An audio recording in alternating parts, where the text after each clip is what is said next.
शाऊल वो व्यक्ति है जो इस्राएल का पहला राजा हुआ। बाइबल कहती शाऊल बिन्यामीन के घराने से था और शाऊल एक जवान था, सुंदर था, ऊंचा लंबा था, उसकी पर्सनैलिटी थी और शाऊल आज सैमुएल के सामने चला गया है। बाइबल कहती है सूफ देश में शाऊल पहुंच चुका है और इसकी मुलाकात एक भविष्यवक्ता से होती है, एक प्रॉफिट से होती है जिसका नाम है सैमुएल। सैमुएल वही एक भविष्यवक्ता है जिसकी मां का नाम हन्ना है और हन्ना ने दुआ की थी, सैमुएल पैदा हुआ था और सैमुएल एक नबी बना था। और आज खुदा ने सैमुएल से बात की है कि तू एक व्यक्ति को अभिषेक करना, उसको मसा कर देना, क्योंकि वो व्यक्ति क्या करेगा, इस्राएल का राजा बनेगा। बाइबल कहती है शाऊल सूफ देश का रहने वाला नहीं था, लेकिन ये वहां पर कैसे पहुंच गया, कैसे इसकी मुलाकात सैमुएल से हुई, मैं आपको बताना चाहता हूं। शाऊल के पिता का नाम था कीश। कीश एक किसान था, भेड़ बकरियां रखता था, गधियां रखता था। कीश की गधियां गुम हो गई। बोलो क्या गुम हो गई?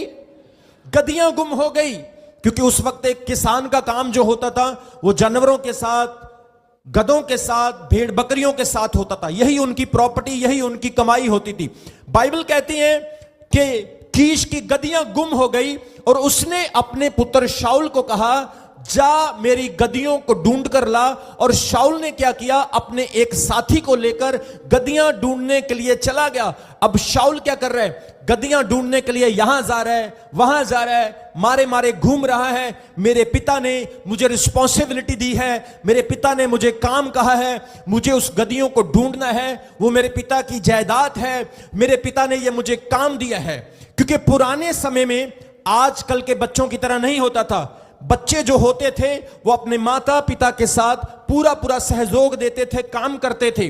और शाऊल, बाइबल कहती है, एक जवान था, सूरवीर था, तकड़ा था, और उसने अपने पिता की बात को माना और वो गधियां ढूंढने के लिए चला गया। जैसे वो गधियां ढूंढ रहा है, वो शलीश देश में गया, शलीम में गया, वो अलग अलग अप्रेम जगह पर गया। उसने गधियों को ढूंढने की कोशिश की, ना शलीश में, ना सलीम में, ना अप्रेम में। बाइबल कहती जहां पे भी शाऊल गया उसको गधियां नहीं मिली। अब वो परेशान हो गए और वो कहने लगे भाई हम जिस काम के लिए आए वो काम तो हुआ नहीं, चलो वापस चलते हैं, कहीं ऐसा ना हो हमारा पिता कहे कि मेरे पुत्र गधियों के साथ गुम हो गए। अब मेरा पिता चिंता करेगा, चलो वापस चलते हैं, मेरा पिता कीश मेरा रास्ता देख रहा होगा।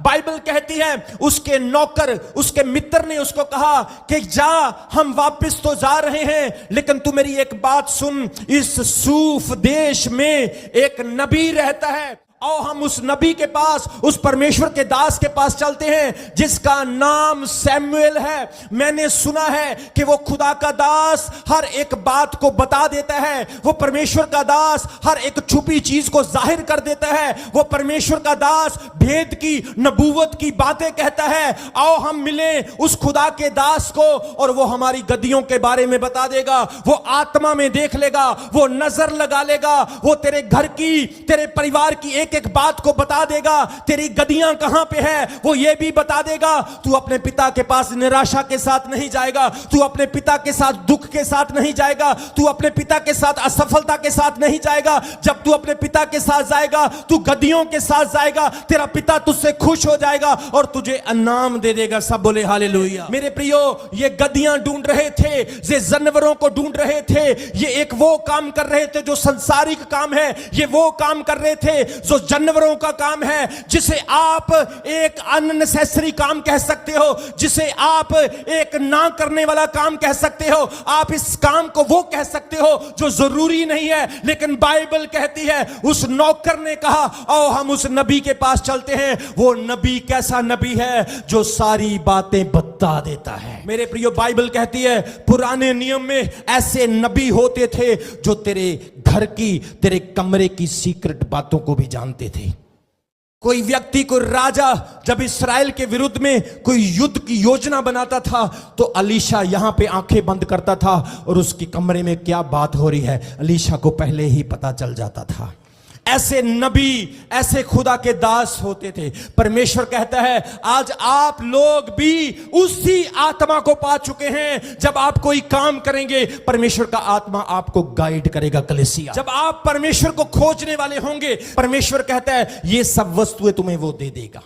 उसने कहा आओ हम उस प्रॉफिट के पास जाते हैं। परमेश्वर के आत्मा ने सैमुएल से पहले ही बात कर रखी थी कि एक लड़का तेरे पास आने वाला है।